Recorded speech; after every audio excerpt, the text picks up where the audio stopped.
Dying declaration, सबको आ जाइए, live हो जाइए, चालू करते हैं डाइंग डिक्लेरेशन।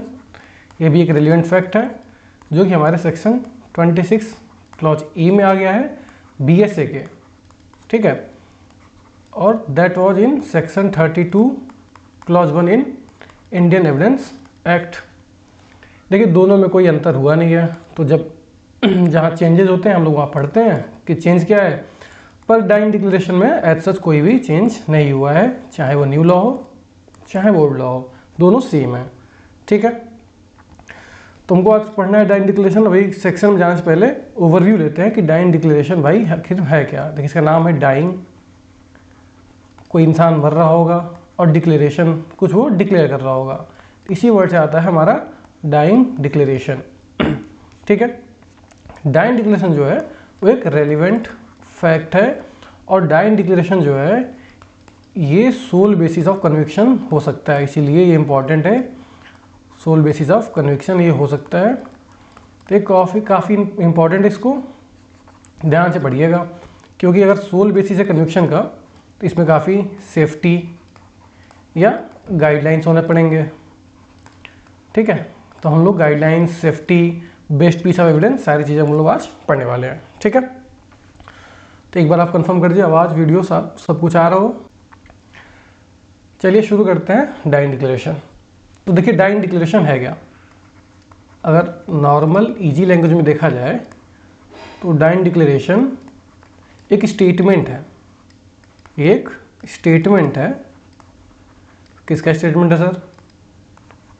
ये statement of victim, of victim. Victim क्यों बोल रहा हूँ? क्योंकि ये आगे चल के इसका डेथ होने वाला है। क्यों? क्योंकि ये है डाइंग डिक्लेरेशन।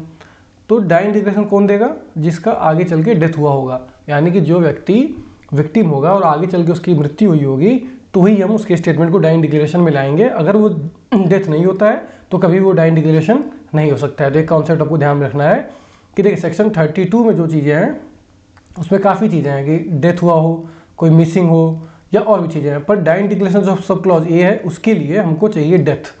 तो death is important for dying declaration. If there is not incident of death, या वो पर्सन मरता नहीं है, तो ये डाइंग डिक्लेरेशन कभी भी हो नहीं पाएगा। तो कोई स्टेटमेंट को डाइंग डिक्लेरेशन होने के लिए वो जो मेकर ऑफ द स्टेटमेंट है उसका डेथ होना जरूरी है, ठीक है। तो मैंने क्या बोला? विक्टिम, एक विक्टिम का स्टेटमेंट, और विक्टिम जिसका आगे चल के डेथ होने वाला है। अब ये स्टेटमेंट कैसा होगा? About the injury, about the injury. अब इंजरी कैसा भैया? विक्टिम है, उसका डेथ होने वाला है, तो कैसे होने वाला है? तो कोई इंजरी कॉज किया होगा। अब या वो बताए कि कैसे हुआ है, कैसे हुआ है, या कौन किया है, या दोनों बताए, या पूरा इंसिडेंट बताए। तो ये स्टेटमेंट में इंजरी बताएगा, जो कॉज हुआ है उसको, कि कैसे हुआ इंजरी सर, कौन किया, ये मतलब नेम जो है सबसे इंपॉर्टेंट डाइंग डिक्लेरेशन क्या है कि नेम आ जाए एक्यूज्ड का, ठीक है। या पूरा इंसिडेंट वो बता सकता है तो पूरा इंसिडेंट बता दिया, और जिस इंजरी के बारे में वो चर्चा कर रहा था उसी इंजरी से बाद में डेथ होना चाहिए। मतलब जो इंजरी एक्यूज्ड ने उसको कॉज किया है, ये एक्यूज्ड है, एक्यूज्ड ने उसको इंजरी कॉज किया जिसके बारे में वो बता रहा है, डिक्लेरेशन दे रहा है, उसी इंजरी से बाद में उसकी डेथ होती है, तो ये जो स्टेटमेंट होगा वो कंसीडर किया जाएगा, या वो स्टेटमेंट कहा जाएगा डाइंग डिक्लेरेशन। ये समझ में आया कि कौन सा स्टेटमेंट डाइंग डिक्लेरेशन होगा, ठीक है। इसमें दो चीज़ें हैं। देखिए पहली चीज़ कि डाइंग डिक्लेरेशन जो देगा वो विक्टिम होगा जिसकी बाद में डेथ होगी। अगर डेथ नहीं होगा तो कभी भी डाइंग डिक्लेरेशन नहीं हो पाएगा, ठीक है। दूसरी चीज़ वो क्या बताएगा? वो दो चीज़ बताएगा, या कॉज ऑफ इंजरी या डेथ, मतलब डेथ तो नहीं बता पाएगा ना, उसको पता नहीं है। कॉज ऑफ इंजरी, कि इंजरी किसने कैसे उसको दी है, या ये दूसरा पॉइंट है, ये थोड़ा समझने वाला है, अभी सेक्शन में वापस आएंगे हम लोग। पहला पॉइंट इजी है, लोग अभी एक ही पॉइंट समझते हैं कि डाइंग डिक्लेरेशन क्या होता है कि वो अपना कॉज ऑफ इंजरी या नेम ऑफ द एक्यूज्ड बता दे और वो हो जाएगा डाइंग डिक्लेरेशन। पर इसमें एक और चीज़ है, तो जो दूसरी चीज़ ये है कि एक मान लीजिए ट्रांजैक्शन है, ट्रांजैक्शन क्या होता है? ट्रांजैक्शन क्या होता है? Series of circumstances, series of circumstances या इवेंट्स। तो मान लीजिए ये है सर्कमस्टांस 1, फिर होता है सर्कमस्टांस 2, सर्कमस्टांस 3, फिर आके इस व्यक्ति का डेथ हो जाता है। ठीक है, अगर मान लीजिए वो सर्कमस्टांस, मतलब ये ट्रांजैक्शन पूरा होगा, ये ट्रांजैक्शन ऑफ क्या है? ये डेथ है, तो इसको माना जाएगा ट्रांजैक्शन ऑफ डेथ। ये पूरा ट्रांजैक्शन है। इस ट्रांजैक्शन में किसी एक सर्कमस्टांसेस, मतलब या तो 2 या 3 या किसी एक सर्कमस्टांस के बारे में भी वो बताता है, तो भी उसको डाइंग डिक्लेरेशन माना जा सकता है। इसके लिए एग्जांपल बताता हूँ। ये केस भी है कि ए और बी दोनों एक ऑफिस में है। ये केस भी है और एग्जांपल भी समझ जाएंगे तो ये वाली पार्ट समझ में आ जाएगी। पहले ये वाला पार्ट समझ लेते हैं, फिर डाइंग डिक्लेरेशन के अंदर आएंगे। ठीक है, ये पार्ट सबसे इंपॉर्टेंट है क्योंकि लोगों को ये पार्ट के बारे में पता ही नहीं होता है, समझने का दूर, ये पार्ट पता ही नहीं होता है कि डाइंग डिक्लेरेशन 2 चीज़ होती है। पहला तो आप डायरेक्टली बता दिए कॉज ऑफ इंजरी किसने किया, कैसे हुआ, तो वो डाइंग डिक्लेरेशन तो है। क्योंकि अब इसमें एक और चीज़ है, कौन बताएगा? द विक्टिम बताएगा। कब बताएगा? इसमें है ना, कब बताएगा? तो पोस्ट इंजरी, ये स्टेटमेंट जो होगा पोस्ट इंजरी होगा, तभी तो बता पाएगा कि किसने इंजरी कॉज किया, कैसे इंजरी कॉज हुआ, तो ये पोस्ट इंजरी है। लेकिन ये जो सीरीज ऑफ इवेंट्स हैं, ये प्री भी हो सकता है, पोस्ट भी हो सकता है। ये प्री भी हो सकता है, पोस्ट भी हो सकता है। और जब पोस्ट होगा तो इस केस में आ जाएगा, और प्री होगा तो ट्रांजैक्शन वाले पार्ट में आएगा। अब ट्रांजैक्शन वाला पार्ट है क्या? क्योंकि देखिए जो हमारा डेफिनेशन है वो कहता है कि अगर आप किसी भी एक सर्कमस्टांस के बारे में भी अगर बता रहे हैं, वो भी डाइंग डिक्लेरेशन हो सकता है। तो कैसे हो सकता है? इसके लिए मैं एग्जांपल दे रहा हूँ कि ए और बी मान लीजिए एक ऑफिस कलीग है, और ए अपने घर के पास ही रहता है, ये उसका घर है और उसका ऑफिस यहीं पास में है। तो वो लंच ब्रेक में डेली वो घर चला आता है और अपनी वाइफ के साथ लंच करता है। ठीक है, ये उसका डेली रूटीन है। एक दिन क्या होता है, बी उसको ऑफर करता है लंच कि चलो भाई आज मेरे यहाँ खाना खा लो, आज मेरे यहाँ खाना खाने चलते हैं, मेरी वाइफ ने बढ़िया खाना बनाया हुआ है। तो ए क्या करता है, अब घर नहीं जाना होता है, तो ए अपने वाइफ को फ़ोन करके फ़ोन कॉल करता है और ये बात बता देता है कि आज मैं बी के यहाँ लंच करने जा रहा हूँ। ठीक है, ठीक है, एक सर्कमस्टांस ये हुआ, एक सर्कमस्टांस ये हुआ। अब इसको सर्कमस्टांस नहीं कहेंगे, ये सर्कमस्टांस हुआ। फिर क्या हुआ? सर्कमस्टांस 2, पहला क्या है कि उसने ऑफर किया लंच और इसने एक्सेप्ट किया। दूसरा सर्कमस्टांस क्या हुआ कि वो उसके कार में, बी के कार में बैठ के बी के घर चला गया। ठीक है, तीसरा सर्कमस्टांस ये हुआ कि वो लंच वो किया और आखिरी में उसका डेथ हो गया। ठीक है, अब अगर सेक्शन 32 नॉर्मली देखा जाए या सेक्शन 26 देखा जाए तो इसमें तो डाइंग डिक्लेरेशन कहीं है ही नहीं, इसमें कहीं डाइंग डिक्लेरेशन तो है ही नहीं। लेकिन अगर सेक्शन 26 को ढंग से पढ़ा जाए तो उसमें एक बात जो है ट्रांजैक्शन वाली, तो ये देखिए, ये आपका सर्कमस्टांस 1 उसने ऑफर किया। देखिए सर्कमस्टांस 1 क्यों कह रहा हूँ कि ये ट्रांजैक्शन है, ये डेथ यहाँ पे हुआ है और ये एक पूरा ट्रांजैक्शन है। ठीक है, अब ट्रांजैक्शन कैसे बनता है? Series of events. तो पहला इवेंट ये है, दूसरा इवेंट ये है, तीसरा इवेंट ये है। पहला इवेंट क्या है कि उसने ऑफर किया, किसने? बी ने ए को लंच ऑफर किया, पहला सर्कमस्टांस। दूसरा सर्कमस्टांस ये है कि बी ए की कार में बैठ के उसके घर चला गया। तीसरा सर्कमस्टांस ये है कि बी ने और ए ने साथ में बैठ के लंच किया। उसके बाद जो आखिरी इवेंट है वो है ए का डेथ। अब देखिए यहाँ पे डाइंग डिक्लेरेशन आपको दिख नहीं रहा होगा, लेकिन उसने बीच में एक फ़ोन कॉल किया था। किसको? अपनी वाइफ को उसने फ़ोन कॉल किया था और उसने इस ट्रांजैक्शन में एक इवेंट के बारे में बताया था।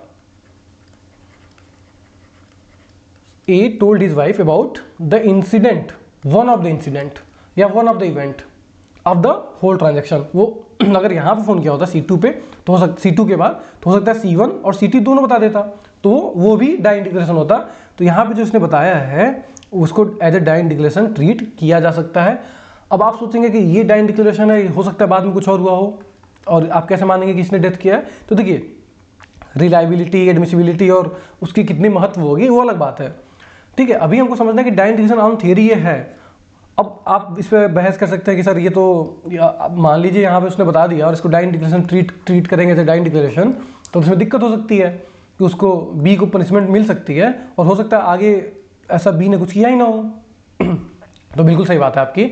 इसीलिए ये जो डाइंग डिक्लेरेशन है ट्रांजैक्शन वाला, वो जल्दी बेसिस ऑफ कन्विक्शन नहीं बनता है।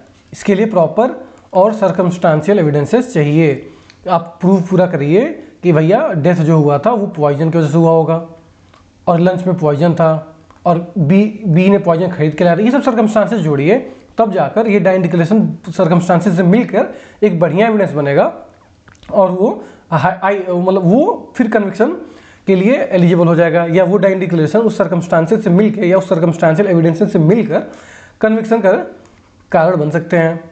लेकिन जो पहला डाइंग डिक्लेरेशन था, ये तो मैंने बताया ट्रांजैक्शन वाला पार्ट, ये वाला ट्रांजैक्शन वाला पार्ट आई होप समझ में आया हो कि एक ट्रांजैक्शन में जिसमें डेथ हुआ हो, एक ट्रांजैक्शन जिसमें डेथ हुआ हो, और वो ट्रांजैक्शन कैसे होगा, कई सर्कमस्टांसेस होंगे और उसमें किसी एक सर्कमस्टांस के बारे में भी कुछ डिक्लेयर किया गया है, वो भी as a dying declaration treat किया जा सकता है। हालांकि उसकी एविडेंसरी वैल्यू काफ़ी कम होगी, उसकी एविडेंसरी वैल्यू काफ़ी कम होगी, यानी कि वो सोल बेसिस ऑफ कन्विक्शन नहीं हो सकता है, आपको और भी सर्कमस्टांशियल एविडेंसेस ले आने पड़ेंगे, ठीक है। लेकिन ये डाइंग डिक्लेरेशन ये होता है, मैं आपको बताने यहाँ पे ये चाह रहा था कि ये भी जो डिक्लेरेशन है वो भी डाइंग डिक्लेरेशन होता है, ठीक है। अब देखिए सेक्शन में आते हैं और देखते हैं वहाँ क्या लिखा हुआ है, ठीक है। देखिए अभी सेक्शन 26 है, ये पूरा सेक्शन 26 कहता है, वो कई चीज़ों के बारे में बात करते हैं ABCD, लेकिन 26 का ए और ये साथ पढ़ना पड़ेगा। तो उसमें देखते हैं स्टेटमेंट्स। अब वो कह रहा है रिटन और वर्बल, मतलब डाइंग डिक्लेरेशन जो है वो रिटन भी हो सकता है, वर्बल मतलब ओरल भी हो सकता है ना, ठीक है। लेकिन एक केस था क्वीन वर्सेस एम्प्रेस, एक केस था क्वीन वर्सेस एम्प्रेस जिसमें कंडक्ट यानी कि जेस्चर से भी डाइंग डिक्लेरेशन हो सकता है, ये बताया गया उस केस में। तो यानी कि डाइंग डिक्लेरेशन रिटन भी हो सकता है, वर्बल भी हो सकता है और थ्रू जेस्चर भी हो सकता है। किस केस में आया था, queen empress versus Abdullah, I think queen versus Abdullah, ये केस एक बार देख लीजिएगा आप लोग। इस केस में आया था कि कंडक्ट के थ्रू भी डाइंग डिक्लेरेशन किया जा सकता है, ठीक है। ऑफ रेलिवेंट फैक्ट्स, अब ये कह रहे हैं डाइंग डिक्लेरेशन हमेशा किसका होगा, रेलिवेंट फैक्ट का। क्यों, क्योंकि हम डाइंग डिक्लेरेशन किसका दे रहे हैं, डिक्लेरेशन जो हो रहा है वो किसका हो रहा है, ए कॉज्ड, इसमें तो बी होगा ना इस एग्जाम्पल में, बी कॉज्ड डेथ और नॉट, एक रेलिवेंट फैक्ट होता है, इसी पे हम डाइंग डिक्लेरेशन देते हैं। Made by person who is dead, अब देखिए made by person who is dead, अब इसके आगे जो है और who can not be found, ये सब चीज़ें हैं वो क्लॉज ए में नहीं लगेंगी। क्यों, क्योंकि इसका नाम क्या है, डाइंग डिक्लेरेशन, यानी कि death is necessary for this part. तो आगे का जो पार्ट है या और who can not be found और who has become incapable of giving evidences या ये सब चीज़ें, ये सब डाइंग डिक्लेरेशन पे नहीं जाएगा। डाइंग डिक्लेरेशन कहाँ जाएगा, अब डाइंग डिक्लेरेशन आप पढ़ेंगे तो कैसे पढ़ेंगे, स्टेटमेंट्स रिटन और verbal, statements that are written और वर्बल। अब मैं आपको यहाँ बता दिया कि केस से क्या मिल के आता है कि जेस्चर के थ्रू भी हो सकता है, तो ये आप अलग से लिखिएगा कि जेस्चर हो सकता है। Of relevant facts made by person who is dead, made by person who is dead, उसके बाद सीधा आप जंप करिएगा। When the statement is made by person as to cause of his death, देखिए पहले मैंने बताया, जो पहले पार्ट बता रहा था कि वो डायरेक्टली रिवील करे कि मेरा डेथ कैसे हुआ है, as to cause of death, मतलब कि एक पर्सन है वो बताता है कि मुझे बी ने गोली मारी है, बी ने गोली मारी है और उस गोली की इंजरी से वो मर जाता है, तो वो जो स्टेटमेंट है as to cause of his death कि बी ने गोली मारी है तो कॉज ऑफ डेथ वही है, तो ये होगा डाइंग डिक्लेरेशन, ठीक है। अब और है, मुझे सेकंड पार्ट याद कर रहा था, और as to any circumstances, any of the circumstances of the transaction. अब आपको समझ में आ रहा होगा मैं क्या बता रहा था कि एक ट्रांजेक्शन है, जो मैं आपको एग्जांपल दिया कि पूरे ट्रांजेक्शन में किसी एक सर्कमस्टांस पे भी अगर वो बताता है, कोई एक सर्कमस्टांस के बारे में भी बताता है जो उसका डेथ कॉज किया है, डायरेक्टली डेथ कॉज नहीं किया है, जो जैसे कि वो डेथ कॉज करने में उसका एक रूल रहा है। जैसे कि मैंने जो एग्जांपल लिया, अगर बी अगर उसको लंच पे बुलाया नहीं होता तो हो सकता है उसका डेथ नहीं हुआ होता। तो ये जो ट्रांजेक्शन है डेथ का, उसमें एक सर्कमस्टांस है जो रिजल्ट किया डेथ में, डायरेक्टली नहीं किया पर इनडायरेक्टली वो रिजल्ट किया डेथ में, तो वही कह रहा है कि any of the circumstance of the transaction which resulted in death. तो दो तरीके से हम डाइंग डिक्लेरेशन को देखेंगे। पहला,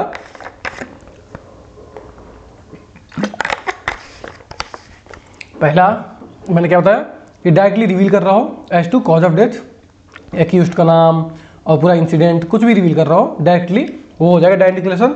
दूसरा ये भी कि any of the circumstances of the transaction which resulted in the death.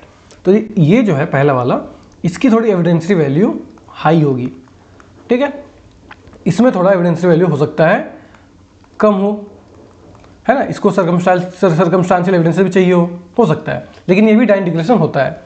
अब आगे क्या कह रहा है, in cases in which the cause of that person's death comes into question. मतलब कि डायरेक्ट डिक्लेरेशन कब रिलेवेंट होगा, जब किसी सूट या प्रोसीडिंग में, अब ये सूट या प्रोसीडिंग क्यों बोल रहा हूँ, क्योंकि मैं भी आगे बताऊंगा, क्योंकि यहाँ लिखा हुआ है, मतलब डायरेक्ट डिक्लेरेशन जो है वो सिविल में भी हो सकता है और क्रिमिनल में भी हो सकता है।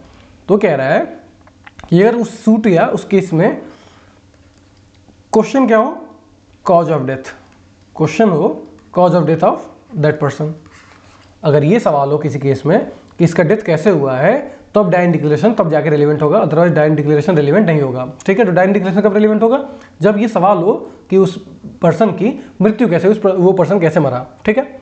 आगे कह रहा है such statements are relevant whether the person who made them was or was not at the time when they were made under expectation of death।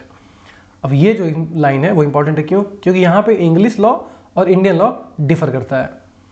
अब इसको चलते हैं अपने पेज पे, देखिए ए ने बी को गन शॉट दिया, गोली मारी, ठीक है। बी हॉस्पिटल जा रहा था और उसने एक्स से, जो कि हॉस्पिटल में हो सकता है डॉक्टर था, उसको बताया ए ने मुझे गोली मारी है, ठीक है, उसने बताया। तो हम तो कह रहे हैं कि डायरेक्ट डिक्लेरेशन होगा, क्यों, क्योंकि ये कॉज रिवील कर रहा है। प्लस उसमें और बोला कि हमको ये भी नहीं देखना है कि इसको एक्सपेक्टेशन ऑफ डेथ था कि नहीं उस इंजरी की वजह से। अगर मान लीजिए ए को गोली मारी गई, सॉरी बी को गोली मारी गई, ए ने गोली मारी है और जो बी है उसको एक्सपेक्टेशन है कि डेथ होने वाला है, तो भी ये डायरेक्ट डिक्लेरेशन होगा। और एक्सपेक्टेशन है, उसको लगता है कि नहीं मैं जिंदा रहूंगा, ये गोली जो मुझे गोली मारी गई है, और उसको बाद ये डॉक्टर बोल देता है बी को गोली लगी और बी को डॉक्टर ने बोला कि ये बेसिक इंजरी थी, मैंने आपका ऑपरेशन कर दिया, अब आप ठीक हो जाएंगे। तो बी को लगता है कि अब तो मुझे कोई दिक्कत है नहीं, मतलब उसको एक्सपेक्टेशन ऑफ डेथ नहीं होता है। उसके बाद भी अगर वो स्टेटमेंट देता है कि मुझे ए ने गोली मारी, तो भी ये डायरेक्ट डिक्लेरेशन की तरह ट्रीट होगा, तो भी वो डायरेक्ट डिक्लेरेशन होगा। अब ऐसा मैंने क्यों बताया, क्योंकि इंग्लिश लॉ जो है वो अलग इस पॉइंट पे, इंग्लिश लॉ जो है वो कहता है कि अगर विक्टिम जो है या डिक्लेरेंट जो है, जो डिक्लेयर कर रहा है, डिक्लेरेंट जो है, अगर एक्सपेक्टेशन ऑफ डेथ में नहीं है, उस इंजरी की वजह से उसको लगता है कि वो बच जाएगा, अगर उसको लगता है कि वो बच जाएगा, उससे उसका डेथ नहीं कॉज होगा, उसके बाद कोई स्टेटमेंट दिया है, तो वो डायरेक्ट डिक्लेरेशन की तरह ट्रीट नहीं होगा। अगर उसको एक्सपेक्टेशन ऑफ डेथ है, उसको लगता है कि उसकी मृत्यु हो जाएगी, उसके बाद वो स्टेटमेंट देता है, तब वो स्टेटमेंट डायरेक्ट डिक्लेरेशन की तरह ट्रीट होगा, अदरवाइज नहीं होगा। तो इंडियन लॉ में क्या है कि आपको एक्सपेक्टेशन हो या ना हो, आपको लगता हो आप जीवित रहेंगे या नहीं रहेंगे, फिर भी आपका स्टेटमेंट जो होगा वो डायरेक्ट डिक्लेरेशन की तरह ट्रीट होगा। इंग्लिश लॉ में वो डायरेक्ट डिक्लेरेशन की तरह ट्रीट नहीं होगा, ठीक है। अब देखिए उसमें आगे कुछ पॉइंट बोला है क्या। अब आगे मैंने बताया कि सिविल क्रिमिनल दोनों में होता है, तो क्या बोला, and what ever may be the nature of the proceeding in which the cause of his death comes into question. मतलब कोई भी नेचर हो सकता है, यानी कि क्रिमिनल हो या सिविल हो, ये दोनों जगह रेलिवेंट होगा। यहाँ पे इंग्लिश लॉ में अंतर है, इंग्लिश लॉ में डायरेक्ट डिक्लेरेशन जो है वो सिर्फ क्रिमिनल केसेस में ही रेलिवेंट होता है, अदरवाइज वो रेलिवेंट नहीं होता है, ठीक है। तो एक बेसिक आइडिया देखा जाए डायरेक्ट डिक्लेरेशन में, हमने क्या देखा कि डायरेक्ट डिक्लेरेशन स्टेटमेंट है, वो स्टेटमेंट वर्बल मतलब ओरल, रिटन या थ्रू जेस्चर, ये केस में आया हुआ है। थ्रू जेस्चर भी हो सकता है। वो स्टेटमेंट कैसा हो जो उसके कॉज ऑफ डेथ बता रहा हो, या एक सर्कमस्टांस बता रहा हो किस चीज़ का, एक ट्रांजैक्शन का, मतलब इसको ट्रांजैक्शन ही लिखिए, एक सर्कमस्टांस बता रहा हो, एक या एक से ज़्यादा, एनी वन ऑफ द लिखा वहाँ पे, मतलब एक भी हो सकता है, एक से ज़्यादा हो सकता है, एक ट्रांजैक्शन का। और ट्रांजैक्शन कैसा, जो उसका डेथ कॉज किया है, उसका कोई एक सर्कमस्टांस भी क्या होगा, डायरेक्ट डिक्लेरेशन होगा। और उसमें मैंने और क्या क्या देखा, इसमें जो डिक्लेरेंट है उसको एक्सपेक्टेशन ऑफ डेथ होना जरूरी नहीं है, ये सिविल और क्रिमिनल प्रोसीडिंग में दोनों में रेलिवेंट है, तो ये होता है डायरेक्ट डिक्लेरेशन, ठीक है। इतना चीज़ समझ में आई, बेसिक चीज़ें डाइंग डिक्लेरेशन के बारे में। मैंने एक बार सेक्शन आपको रीड करके दिखाया और कि इसमें डाइंग डिक्लेरेशन में क्या क्या चीज़ें हैं। हमारा अगला जो टॉपिक है डाइंग डिक्लेरेशन में ही वह है कि बेसिस, जो अभी आप मैक्सिम की बात कर रहे थे वही है बेसिस ऑफ डाइंग डिक्लेरेशन। कि मतलब डाइंग डिक्लेरेशन को हम लोग बेसिस या dying declaration as a relevant fact क्यों देखा जाता है, डाइंग डिक्लेरेशन खुद में रेलिवेंट क्यों है, उसका बेसिस क्या है, ठीक है, ये देखा जाता है। ये सवाल बनता भी है कि what is the basis of dying declaration, ठीक है। चलिए समझते हैं इसका। दो बेसिस है, इसके दो बेसिस है, डाइंग डिक्लेरेशन के दो बेसिस हैं। पहला doctrine of necessity, doctrine of necessity, ठीक है, पहला है ये। दूसरा बेसिक है जो आपने लीगल मैक्सिम बताया, लैटिन मैक्सिम जो है उसको तो कहते हैं, मैं बता दे रहा हूँ एक बार, नेमो मॉरिटम प्रिजम्पशियस मेंटायर। तो उसको आप लीगल मैक्सिम लिख लीजिएगा, नेमो। इसका एक स्पेलिंग एक बार आप लोग चेक कर लीजिएगा, क्योंकि दो जगह मैंने देखा, दोनों जगह अलग स्पेलिंग था। दो केसेस मैंने पढ़ा, दोनों में स्पेलिंग इसका थोड़ा अलग था। तो आप अभी इसको ये लिख लीजिए, ठीक है, एक बार आप लोग इसका सही स्पेलिंग देख लीजिएगा।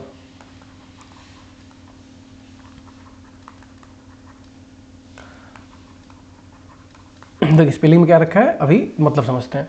तो दो बेसिस है डाइंग डिक्लेरेशन के, एक ये डॉक्ट्रिन ऑफ नेसेसिटी, एक ये डॉक्ट्रिन या एक मैक्सिम। ये मैक्सिम होता क्या, ये कहता क्या, पहले इसको समझते हैं। नेमो मॉरिटम प्रिजम्पटियर मेंटायर, इसका मतलब कहा जाता है कि no one will die with lie upon his lips. मतलब कोई भी मरते समय झूठ नहीं बोलेगा, मतलब कि कोई भी, इसको लिख देता हूँ, नो वन विल डाई, ये कहा जाता है। अब इसका जो रीजन है वो थोड़ा क्या कहते हैं, थीस्ट लोगों का है कि no one will die with lie upon his lips, ठीक है, ये एक लीगल मैक्सिम है। इसका मतलब ये है कि कोई भी मरते वक्त झूठ नहीं बोलेगा, ये माना जाता है, ठीक है। अब ऐसा क्यों माना जाता है, क्योंकि जो मैक्सिम है वो कहता है कि अब मरने के बाद आप कहाँ जाएंगे, जिसने आपको बनाया उससे मिलने वाले हैं, तो उससे मिलते समय आप झूठ के साथ नहीं जाना चाहेंगे, ठीक है, ये माना जाता है। ये थोड़ा थियोलॉजिकल व्यू है, और ये बेसिस, ये जो है वो बेसिस है डाइंग डिक्लेरेशन का इन इंग्लैंड या इन इंग्लिश लॉ। आप बोलेंगे सर क्यों, इंडिया में तो होगा, इंडिया में नहीं है। रीजन बिंग, क्योंकि ये बेसिस तो होगा ना, ये मैक्सिम कब लगेगा, जब आपको पता है आपकी मृत्यु होने वाली है। मतलब कहा जा रहा है कि अगर कोई मरने वाला है तो वो झूठ के साथ नहीं मरेगा। ये मैक्सिम का मतलब है कि जो कोई मरने वाला है वो झूठ के साथ नहीं मरेगा। पर इंडिया में जो है डाइंग डिक्लेरेशन हमने पढ़ा कि expectation of death is not necessary, यानी कि अगर आपको पता है कि आप मरने वाले तो ठीक है, लेकिन आपको नहीं पता है तो भी इंडिया में डाइंग डिक्लेरेशन रेलिवेंट होता है, तो भी डाइंग डिक्लेरेशन माना जाता है। तो ये मैक्सिम जो है वो इंडियन लॉ में बेसिक या बेसिस नहीं है डाइंग डिक्लेरेशन का, इंग्लिश लॉ में है। क्योंकि इंग्लिश लॉ में क्या है कि आपको एक्सपेक्टेशन क्या होना चाहिए, डेथ का ही। अगर आपको एक्सपेक्टेशन ऑफ डेथ है तो ही ये मैक्सिम लगेगा। क्यों, क्योंकि अगर आपको एक्सपेक्टेशन ऑफ डेथ है, मतलब आपको पता है कि आप मरने वाले हैं, तो आप झूठ नहीं बोलेंगे। क्यों, इस रीजन की वजह से। लेकिन इंडियन लॉ में क्या है कि आपको पता हो नहीं पता हो कोई मतलब नहीं है, हम डाइंग डिक्लेरेशन को एज ए रेलिवेंट फैक्ट मानेंगे, और उसको डाइंग डिक्लेरेशन, आपके स्टेटमेंट को डाइंग डिक्लेरेशन हम मानेंगे, भले ही आपको एक्सपेक्टेशन ऑफ डेथ हो या ना हो। तो ये मैक्सिम जो है वो इंडियन लॉ में नहीं लगता है, इसलिए आप ये बात ध्यान रखिएगा। ये जो मैक्सिम है वो इंग्लिश लॉ में लगता है, इंडियन लॉ में नहीं लगता है। लगता है मतलब कि ये बेसिस नहीं है डाइंग डिक्लेरेशन का। अब आप बोलेंगे लग सकता है, बिल्कुल लग सकता है। अगर कोई पर्सन है और उसको एक्सपेक्टेशन ऑफ डेथ था, उसको लगता था कि मैं मर जाऊंगा, और उसने कोई डिक्लेरेशन दिया, तो हो सकता है यहाँ पे वो मैक्सिम लग जाए। लेकिन हम बात कर रहे हैं यहाँ पे कि क्या वो इंडियन लॉ में बेसिस है, तो इंडियन लॉ में ये बेसिस नहीं है, ठीक है, पर इंग्लिश लॉ में ये बेसिस है। आई होप ये डॉक्ट्रिन आपको समझ में आया हो। अब देखते हैं डॉक्ट्रिन ऑफ नेसेसिटी। अब ये जो डॉक्ट्रिन है वो इंडियन और इंग्लिश दोनों लॉ में उसका बेसिस है डाइंग डिक्लेरेशन का। मतलब डाइंग डिक्लेरेशन का बेसिस जो इंग्लिश लॉ में है वो डॉक्ट्रिन ऑफ नेसेसिटी भी है, प्लस ये लैटिन मैक्सिम भी है कि no one will die with lie upon his lips. But Indian law में सिर्फ डॉक्ट्रिन ऑफ नेसेसिटी ही बेसिस है डाइंग डिक्लेरेशन का। डॉक्ट्रिन ऑफ नेसेसिटी क्या है कि देखिए, एक पर्सन था जिसको किसी पर्सन ने मारा, ए ने मान लीजिए बी को मारा। बी मरते वक्त कोई स्टेटमेंट दिया। अब ए ने बी को मारा है, इसका सबसे बढ़िया विटनेस कौन होगा, बी। अब चूंकि बी का डेथ हो चुका है तो हमारे पास नेसेसिटी है कि हम उसके स्टेटमेंट को ही माने। उसके स्टेटमेंट को एटलीस्ट रेलिवेंट करें।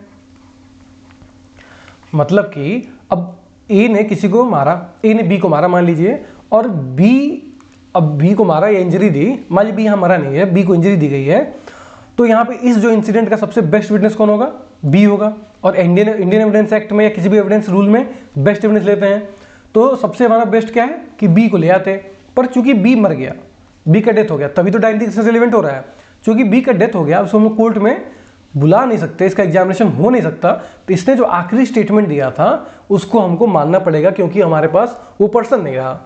तो इसलिए डायरेक्ट डिक्लेरेशन को as a necessity relevant fact माना जाता है। ठीक है, तो हमारे पास मजबूरी है कि जो पर्सन अब नहीं रहा तो उसके आखिरी स्टेटमेंट को हम लोग कम से कम रेलिवेंट फैक्ट तो बना ही दें। ठीक है, आई थिंक आपको इतनी बातें समझ में आई हूँ।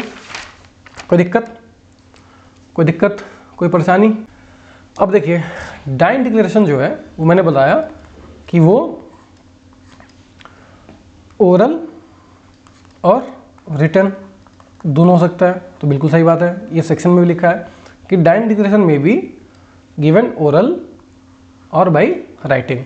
ठीक है, ओरल किसको देगा? किसी एक विटनेस को देगा। अब कोई ओरल एविडेंस विटनेस को देगा, विटनेस कोई हो सकता है। आप मान लीजिए कोई पर्सन, फ्रेंड, कुछ हो सकता है। ठीक है, कोई भी हो सकता है विटनेस। अब देखिए, किसी ने डायरेक्ट डिक्लेरेशन ओरली किसी को दिया है ना, किसी ने डायरेक्ट डिक्लेरेशन किसी को दिया है। अब वो जिसको दिया है, मान लीजिए इस पर्सन को दिया है, तो वो क्या होगा? विटनेस। अब इसको कोर्ट में बुला के इसका चीफ एग्जामिनेशन इन चीफ, फिर इसका क्रॉस, फिर चाहे तो री एग्जामिनेशन किया जा सकता है। अगर डायरेक्ट डिक्लेरेशन किसी को ओरल दिया गया है तो जिसको दिया होगा वो एज ए विटनेस कोर्ट में आएगा और कोर्ट उसको क्रॉस करेगी। ठीक है, मतलब एग्जामिन करेगी। अब एग्जामिन करने का तरीका आपको मैंने बताया कि पहले चीफ होता है, फिर क्रॉस होता है, फिर चाहे तो री भी हो सकता है। अब देखिए, जो रिटन है वो दो तरीके होगा। पहला कि विक्टिम ने खुद लिखा, या दूसरा कि विक्टिम ने बोला और लिखा किसी और ने, समवन एल्स। और ये समवन एल्स में कौन होगा? मजिस्ट्रेट होगा, है ना। अब मजिस्ट्रेट, इसमें जुडिशियल मजिस्ट्रेट और एग्जीक्यूटिव मजिस्ट्रेट दोनों आएंगे।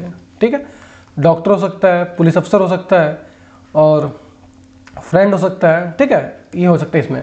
अब विक्टिम ने खुद लिखा है, ये भी हो सकता है, वो भी रिटन डायरेक्ट डिक्लेरेशन होगा। अब थोड़ा रिटन डायरेक्ट डिक्लेरेशन को और आगे हम लोग देखते हैं। जो रिटन डायरेक्ट डिक्लेरेशन है वो इनफॉर्मल और फॉर्मल दोनों हो सकता है। क्यों?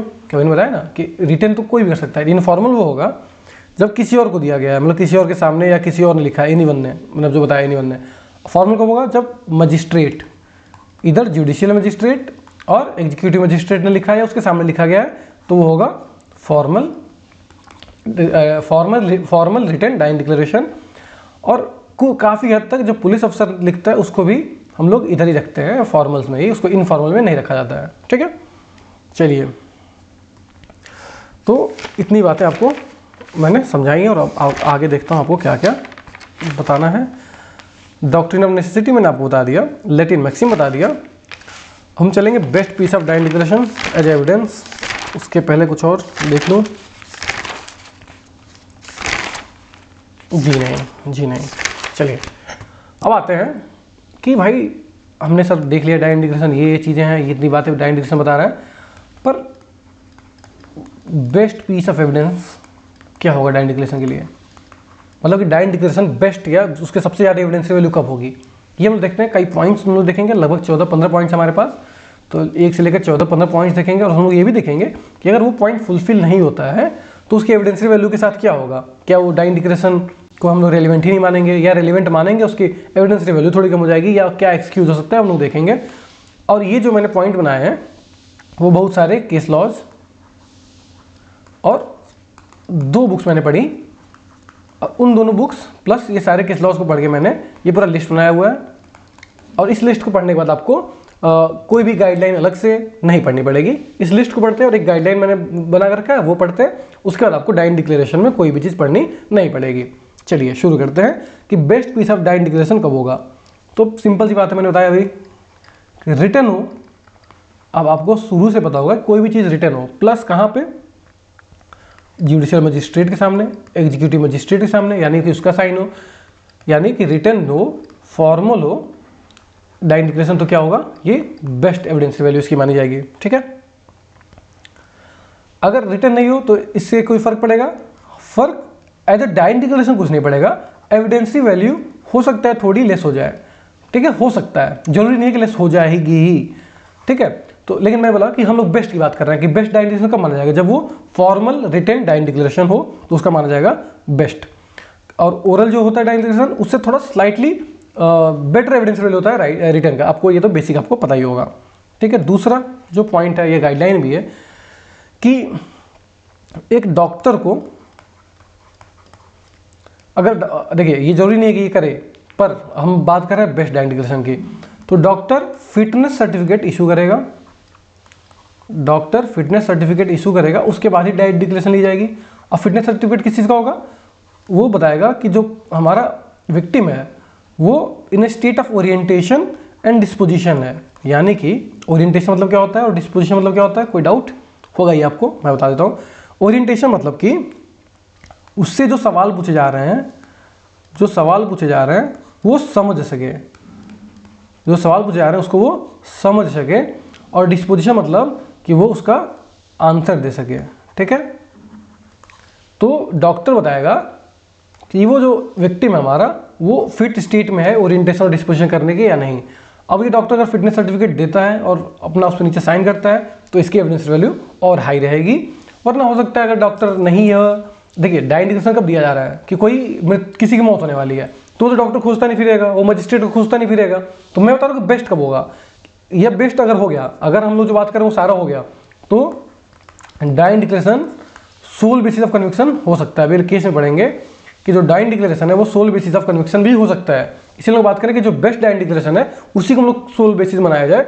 वरना अगर मान लीजिए रिटर्न नहीं है, फॉर्मल नहीं है, किसी और जगह बोला गया है, किसी फ्रेंड के सामने डाइंग डिक्लेरेशन दिया गया, तो हो सकता है ये डाइंग डिक्लेरेशन प्लस हम लोग सर्कमस्टांशियल एविडेंसेस भी देखेंगे तो हम लोग कन्विक्शन दें। हो सकता है अगर रिटर्न फॉर्मल मजिस्ट्रेट के सामने हो तो हो सकता है हम लोग डायरेक्टली कन्विक्ट कर दें किसी को। ठीक है, हो सकता है ऐसा। ठीक है, वैसे कह रहे हैं कि जो डाइंग डिक्लेरेशन है रिटर्न फॉर्मल जो है, अगर उसमें प्लस डॉक्टर द्वारा फिटनेस सर्टिफिकेट इशू किया गया हो, और किस चीज़ का फिटनेस सर्टिफिकेट होगा कि जो विक्टिम है हमारा वो in the state of orientation and disposition है, अगर ये इशू किया होगा तो वो भी एक बढ़िया और बेस्ट पीस ऑफ एविडेंस माना जाएगा। ठीक है, ठीक है। अब इसमें 2-3 पॉइंट्स हैं, चलिए इसको थोड़ा थोड़ा चर्चा कर ही देता हूँ। अब आप पूछ सकते हैं कैसे बताएगा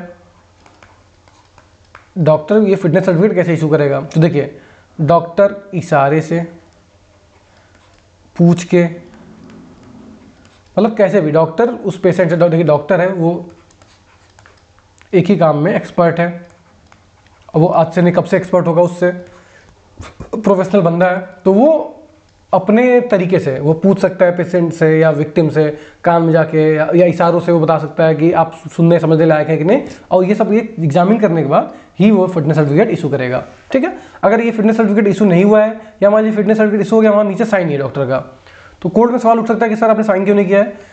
ये सवाल उठ सकता है कोर्ट में कि आपने साइन क्यों नहीं किया है, क्योंकि अगर साइन नहीं है तो हो सकता है एविडेंस वैल्यू थोड़ी उसकी कम हो जाए।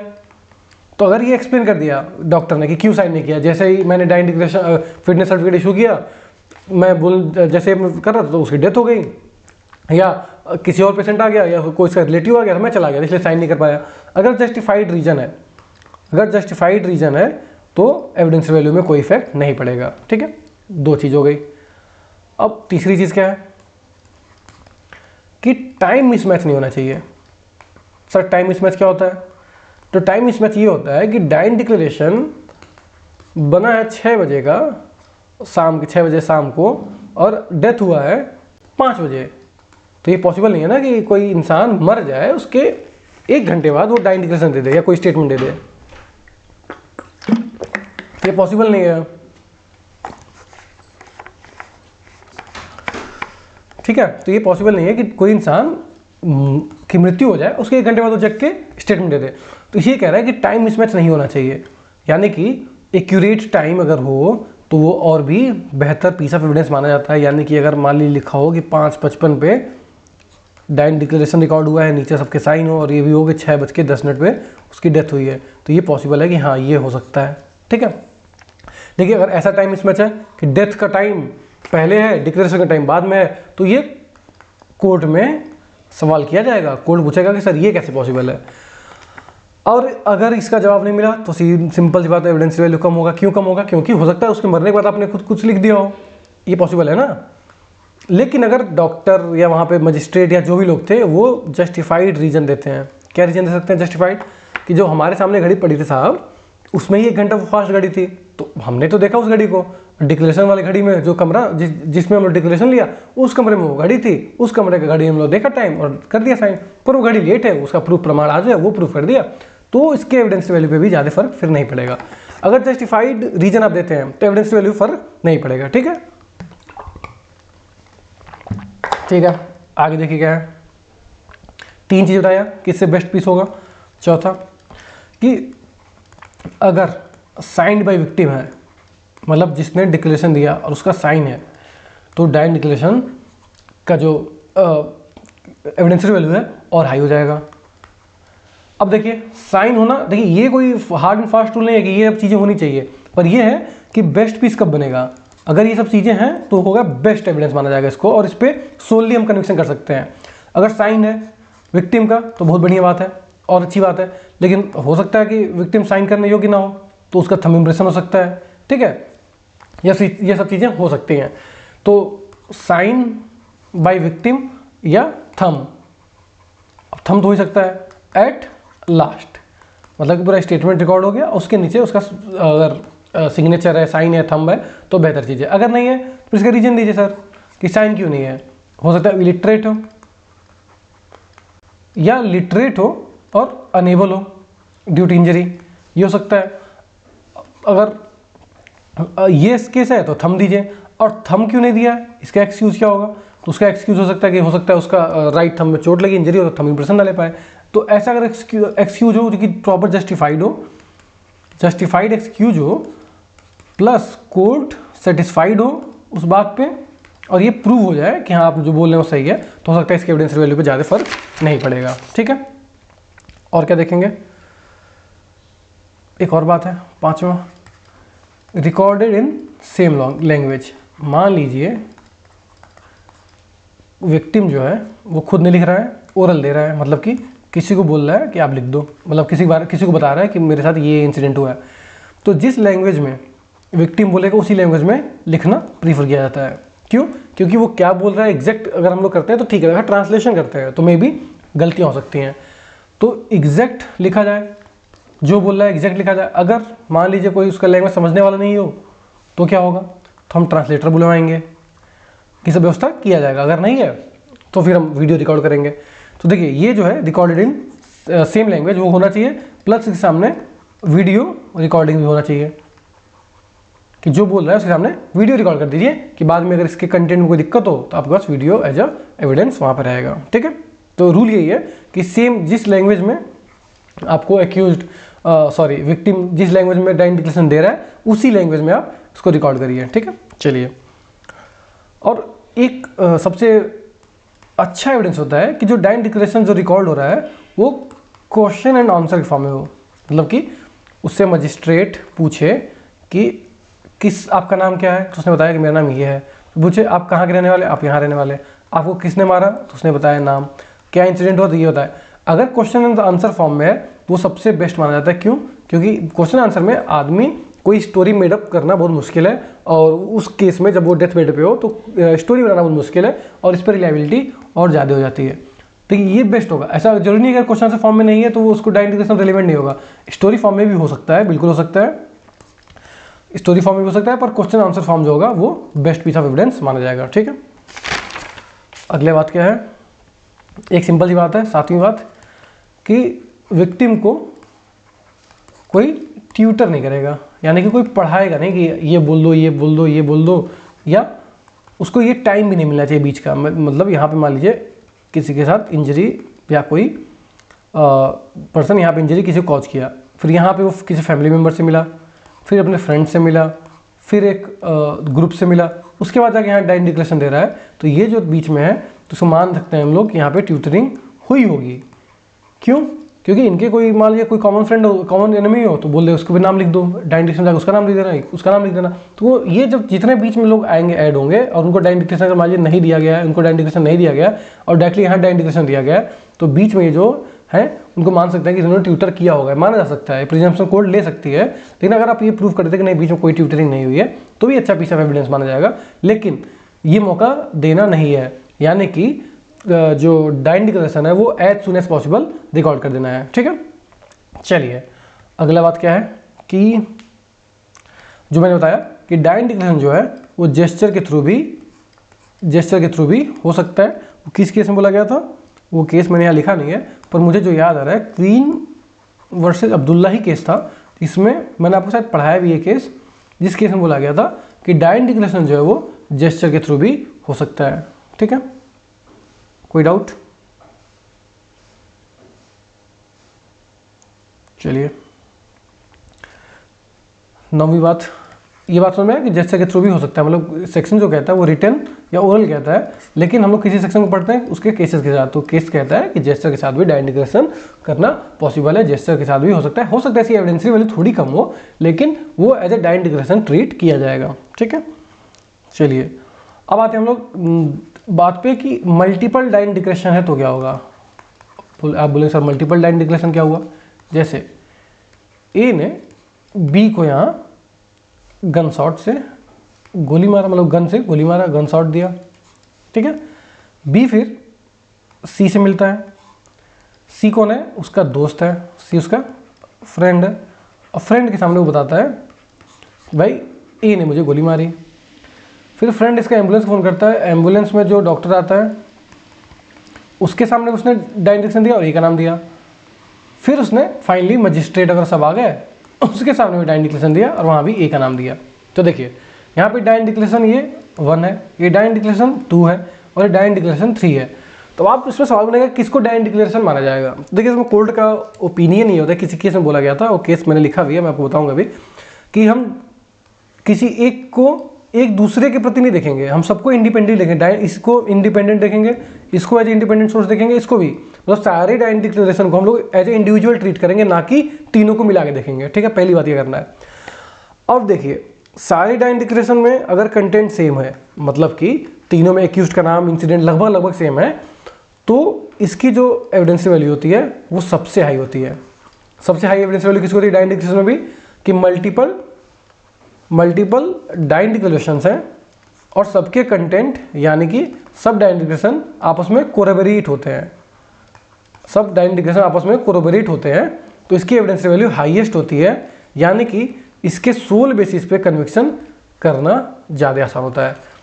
यानी कि अगर मल्टीपल डायरेक्ट डिक्लेरेशन दिए गए हैं और सारे डायरेक्ट डिक्लेरेशन आपस में कोरबोरेट होते हैं तो सबसे ज़्यादा हाई चांसेज है कि इस पे सोल बेसिस पे कन्विक्शन दिया जा सकता है। ठीक है,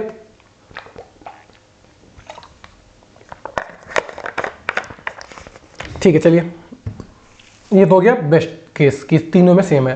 पर मान लीजिए डायरेक्ट डिक्लेरेशन 1 है, डायरेक्ट डिक्लेरेशन 2 है और डायरेक्ट डिक्लेरेशन 3 है, तीनों का कंटेंट सेम नहीं है, तो क्या होगा? तो क्या हम इसको खारिज कर देंगे? तो कोर्ट कहता है नहीं, हम सबको पहले इंडिविजुअली देखेंगे। अब तीनों सेम नहीं है तो हमको सर्कमस्टांशियल एविडेंसेस भी देखने पड़ेंगे। मान लीजिए उस सर्कमस्टांशियल एविडेंस जो केस के फैक्ट्स एंड सर्कमस्टांसेज हैं, मान लीजिए इसमें उसने बोला कि मुझे पेट्रोल से जलाया गया है, इसमें उसने बोला कि मुझे गन से मारा गया है, उसने बोला गया कि मुझे चाकू से मारा गया है, और फैक्ट ये शो करता है कि उसके दिल में गोली पाई गई है। तो ये वाला जो डायरेक्ट डिक्लेरेशन है उसको हम लोग एज ए रिलेवेंट फैक्ट मान सकते हैं। ठीक है, हम मतलब क्या रूल क्या है कि अगर मल्टीपल डायरेक्ट डिक्लेरेशन है और आपस में कोरबोरेटेड नहीं है तो मेयर इस रीजन से हम उसको सारे डायरेक्ट डिक्लेरेशन को रिजेक्ट नहीं करेंगे। क्यों? क्योंकि एक डायरेक्ट डिक्लेरेशन बन कब रहा है जब वो आदमी मरने की हालत में है, मतलब उसको नहीं पता कि वो क्या बोल रहा है, कि कब क्या होने वाला है, तो उसको कुछ नहीं आइडिया है। मतलब कि मौत की हालत में आप नहीं उम्मीद कर सकते हैं कि सब जगह सेम बात बोले, तो हो सकता है वो कंफ्यूज्ड हो और काफ़ी अलग अलग चीज़ें बोल दिया हो। तो इसी वजह से हम किसी भी सारे डायरेक्ट डिक्लेरेशन पहले सारे डायरेक्ट डिक्लेरेशन को इंडिविजुअली ट्रीट करेंगे। अगर सेम है, कोरबोरेट करते हैं तब तो बेस्ट हो गया, लेकिन अगर कोरबोरेट नहीं करते हैं तो क्या करेंगे? हमारा रूल क्या है कि सबको इंडिविजुअली पढ़ो और फैक्ट सर्कमस्टांस का सबको मैच खिलाओ। जो भी फैक्ट एंड सर्कमस्टांस का ठीक बैठता है उस डायरेक्ट डिक्लेरेशन को रेलिवेंट फैक्ट मानो और फिर सर्कमस्टांशियल एविडेंसेस को देखो, मिलाओ, उसके बाद देखो कि क्या करना है आपको। ठीक है, ये एक इंपॉर्टेंट चीज़ था, वो मैंने आपको बता दिया। चलिए एक और बात है कि और कौन सा बेस्ट कौन सा डाइन डिक्लेरेशन और बेस्ट माना जाएगा। तो भैया मान लीजिए कोई डाइन डिक्लेरेशन है, वो खुद में ही इनकन्सिस्टेंट है, तो वो तो सबसे खराब है, रिजेक्ट नहीं होगा, वो खराब है, वो खराब पीस ऑफ एविडेंस है। लेकिन बेस्ट कौन सा होगा, जो आपस में इनकन्सिस्टेंट ना हो। यानी कि अगर यहाँ बोलता है कि ए ने मारा, फिर नीचे बोलता है कि बी से दुश्मनी थी, फिर नीचे बोलता है कि बी ने ही मुझे मारा, तो ऐसा अगर इनकन्सिस्टेंट हो तो उसकी एविडेंस वैल्यू बहुत ही लो हो जाएगी। ठीक है, लेकिन अगर बेस्ट कौन सा होगा, जो आपस में ही इनकन्सिस्टेंट ना हो, मतलब आपस में कंसिस्टेंट हो। ठीक है, चलिए अब एक और चीज़ है कि डाइन डिक्लेरेशन क्या पूरा कंप्लीट होना चाहिए। तो देखिए बेस्ट एविडेंस का रूल क्या है कि डाइन डिक्लेरेशन पूरा कंप्लीट हो। बेस्ट एविडेंस क्या कहता है कि डाइन डिक्लेरेशन पूरा कंप्लीट हो, रिकॉर्डेड हो, राइटिंग में मजिस्ट्रेट का साइन और फिटनेस सर्टिफिकेट हो, ये तो बेस्ट हो गया। लेकिन क्या पता कंप्लीट ना हो, मतलब कि अगर उसने कुछ बोला फिर बीच में उसकी डेथ हो गई, तो क्या उसको डाइन डिक्लेरेशन की तरह ट्रीट करेंगे। तो कुछ लोग बोलेंगे करेंगे, कुछ लोग बोलेंगे नहीं करेंगे। देखिए ये कर सकते हैं हम लोग कब, जब एक्यूज्ड का नाम उसमें आ गया हो, एक्यूज्ड का नाम उसने अगर बोल दिया हो, यानी एक्यूज्ड का नाम अगर रिवील हो गया हो, तो इस डाइन डिक्लेरेशन को भी हम लोग रेलिवेंट मान सकते हैं। जनरल क्या है कि अगर कंप्लीट होगा तो ही dying declaration as best piece of evidence होगा। लेकिन अगर इनकम्प्लीट है, लेकिन इनकम्प्लीट के साथ क्या है, प्लस एक्यूज्ड का नेम रिवील हुआ है, तो हम लोग उसको रेलिवेंट फैक्ट मांगेंगे, उसको डाइन डिक्लेरेशन को हम लोग खारिज नहीं करेंगे। ठीक है, एक और चीज़ आपको बताना है, बर्न केसेस में अप्रोच क्या होना चाहिए कोर्ट का या डॉक्टर का। देखिए होता क्या है कई बार कि मान लीजिए कई बार होता है 90% बर्न केसेस या 80% या 95% ऐसे बर्न इंजरी होते हैं। ठीक है, इतनी परसेंट बॉडी आपकी, इतना सरफेस आप किसी का बर्न हो गया हो। इस केसेस में क्या होता है, कभी कभी डाइन डिक्लेरेशन डॉक्टर रिकॉर्ड करता है, डाइन डिक्लेरेशन डॉक्टर रिकॉर्ड करता है, और जो डिफेंस है वो यही लेता है कि भाई इतने परसेंट, इतना 90% 95% किसी की बॉडी अगर बर्न हुई है तो वो कोई स्टेटमेंट कैसे देगा, मतलब ये पॉसिबल ही नहीं कोई स्टेटमेंट दे पाए। ये डिफेंस हमेशा अक्सर इसका ये होता है कि जब भी 90% 95% केसेस अब बर्न हो तो वो डिफेंस हमेशा बोलेगा कि भाई इतने बर्न में तो कोई डाइन डिक्लेरेशन दे ही नहीं पाएगा, ये फर्जी है। लेकिन इसमें कोर्ट का अप्रोच क्या होना चाहिए, क्या डॉक्टर का अप्रोच होना चाहिए। इसमें क्या हमारा कोर्ट कहता है, किसी केस में बोला गया था कि देखिए जब किसी का डेथ होने वाला हो ना, तो उसके बाद इतना करेज या इतना स्ट्रेंथ वो जुटा लेता है कि वो मारने वाले का नाम जरूर बता देगा। ये अप्रोच है कि मारने वाले का नाम जरूर बता देता है। इसमें बस क्या है कि डॉक्टर भाई हमारा फिटनेस सर्टिफिकेट इशू करे। अब डॉक्टर फिटनेस सर्टिफिकेट इशू करने के लिए एकदम रिजिड नहीं होना चाहिए, डॉक्टर को रिजिड नहीं होना है, ऐसे केसेस में रिजिड नहीं होना है। उसको देखना है कि क्या पॉसिबिलिटी है कि उसने नाम बताने का 1% भी 10% भी पॉसिबिलिटी है, तो भाई नाम बता जाओ। ठीक है, ये होता है अप्रोच इन बर्न केसेस। और क्या है, चलिए एक तो मैंने बता दिया है कि डाइन डिक्लेरेशन रिकॉर्ड कौन करेगा। तो मैंने बताया सबसे बेहतर है कि एग्जीक्यूटिव मजिस्ट्रेट और जुडिशियल मजिस्ट्रेट करें, वरना पुलिस ऑफिसर, फ्रेंड्स, डॉक्टर ये सब कर सकते हैं। पुलिस ऑफिसर वाला भी थोड़ा फॉर्मल साइड में आ जाता है, वरना एग्जीक्यूटिव मजिस्ट्रेट, जुडिशियल मजिस्ट्रेट जो करते हैं इसमें हमारा प्रिजम्पशन हो जाता है कि इन्होंने रिकॉर्ड किया है, यानी कि वो डॉक्यूमेंट जो है या जो रिकॉर्डिंग हुई है वो ठीक हुई होगी, डॉक्यूमेंट कंटेंट नहीं। मैंने आपको बताया ना सेक्शन 80 का प्रिजम्पशन मैंने बताया था किसी क्लास में आपको।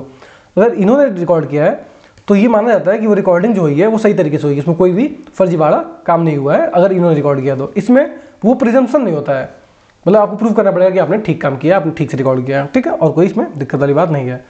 एक रूल है क्या जो मैंने बताया अभी कि डाइन डिक्लेरेशन इंसिडेंट के as soon as possible record होना चाहिए, बीच में स्टोरी और ऐड होने का चांस ज़्यादा नहीं देना चाहिए। ठीक, तो ये हमारा पूरा डाइन डिक्लेरेशन है। डाइन डिक्लेरेशन में और ज़्यादा कोई थियरी वाइज तो कुछ नहीं है, मतलब कि हमने जितना थियरी पढ़ा वो थियरी एनफ है, मोर देन एनफ है। जितना मैंने आपको बताया इतने पॉइंट्स बताए तो मोर देन एनफ है आपके लिए। ठीक है, अब इसमें एक आध केस रह जाते हैं। ठीक है, केस से पहले मैं आपको एक और बात बताता हूँ, सुसाइड नोट में क्या होना चाहिए। सुसाइड नोट अगर है, ठीक है, डाइन डिक्लेरेशन मेरी तरफ से थियरी वाइज एंड है। केस बताना है तो मैं सोच रहा हूँ कल बता दूंगा वो केसेस डाइन डिक्लेरेशन के। ठीक है, केसेस मैं आपको कल बता दूंगा। आज एक आखिरी पॉइंट देख लेते हैं कि जो सुसाइड नोट है, जो सुसाइड नोट है वो as a dying declaration relevant fact है या नहीं। तो देखिए सुसाइड नोट में क्या बताया जाता है, सुसाइड नोट में एक व्यक्ति जो है, एक पर्सन है जो बता रहा है कि मैं किस रीजन से मरने जा रहा हूँ। अगर किसी का नाम देता है तो क्या माना जाएगा कि उसने अबेटमेंट ऑफ सुसाइड तो किया है, प्लस इसने अगर जो चीज़ बताया, जैसे मान लीजिए कोई विमेन है, कोई महिला है, उसने आरोप सेक्सुअल हैरेसमेंट का लगाया है, तो उस एक्यूज्ड पे सेक्सुअल हैरेसमेंट का भी चार्ज लग सकता है अगर ये डाइंग डिक्लेरेशन होगा तो। देखिए रूल यही है कि सुसाइड नोट भी as a dying declaration treat किया जाएगा। क्यों? क्योंकि एक पर्सन जो विक्टिम है, मतलब कि जो मरने वाला है, डेड पर्सन है अभी, तो उसने एक स्टेटमेंट दिया, ठीक है, स्टेटमेंट दिया है। स्टेटमेंट क्या दिया है? उसने रिवील किया गया कॉज ऑफ डेथ, उसने directly cause of death reveal किया है, ठीक है, और कॉज ऑफ डेथ के साथ एक्यूज का नाम भी रिवील किया है, तो एक डाइंग डिक्लेरेशन की तरह ट्रीट किया जा सकता है। दिक्कत क्या है इसमें? इसकी एविडेंस की वैल्यू उतनी हाई नहीं होती है। क्यों हाई नहीं होती है सर? क्योंकि आप सुसाइड नोट अगर कोई बैठ के लिख रहा है तो हो सकता है किसी और को वो इम्प्लीकेट करे, किसी का नाम इम्प्लीकेट करे। देखिए डाइंग डिक्लेरेशन जो होमिसाइडल है, देखिए इसको दो पार्ट में डिवाइड करिए। इसको पहले जो डाइंग डिक्लेरेशन है, हम लोग अभी तक जो भी बात कर रहे थे, जो भी चर्चा कर रहे थे, होमिसाइडल था, मतलब किसी ने किसी को मारा था। अब सुसाइडल देखिए, कोई सुसाइड नोट रख के जाता है तो उसकी एविडेंस वैल्यू थोड़ी लो होगी। क्यों? मैंने बोला इसकी एविडेंस वैल्यू थोड़ी लो होगी, इसकी एविडेंस वैल्यू तो हाई होगी। प्लस इसमें और बताया मैंने कि बेस्ट पीस ऑफ एविडेंस वाला जो भी बात होता है वो भी रहेगा, तो एविडेंस वैल्यू बहुत हाई होगी। पर सुसाइड नोट में क्या होगा कि सुसाइड नोट को लिख रहा है तो उसका बैठ के बहुत आराम से इत्मीनान से लिखने का चांस होता है, और उसमें वो कहानी फैब्रिकेट कर सकता है, किसी और को जानबूझ के फंसा सकता है, इम्प्लीकेट कर सकता है। इसीलिए जो सुसाइड नोट होता है उसको सर्कमस्टांशियल एविडेंस के साथ ही देखा जाएगा, उसके बाद ही ये कन्विक्शन कर सकता है। यानी कि suicide note sole basis conviction का नहीं हो सकता है। तो ये आप हमेशा याद रखिएगा कि सुसाइड नोट जो है वो कभी भी सोल बेसिस ऑफ कन्विक्शन नहीं हो सकता है, हमेशा सर्कमस्टांशियल एविडेंस उसके लिए चाहिए होते हैं, ठीक है। तो सुसाइड नोट में भी एक केस है हमारे पास, वो केस छोटा सा, उसको पढ़ ही लेते हैं। सुसाइड नोट वाला केस कर लेते हैं, उसके अलावा जो केसेज हमारे बचते हैं वो हम लोग कल की क्लास में सारे केसेस कर लेंगे। चलिए सुसाइड नोट का भी केस हम लोग कल ही क्लास में कर लेंगे, ठीक। तो इतना जो टॉपिक हम लोग पढ़े उसमें किसी को कोई डाउट होगा तो कल पूछ लेगा।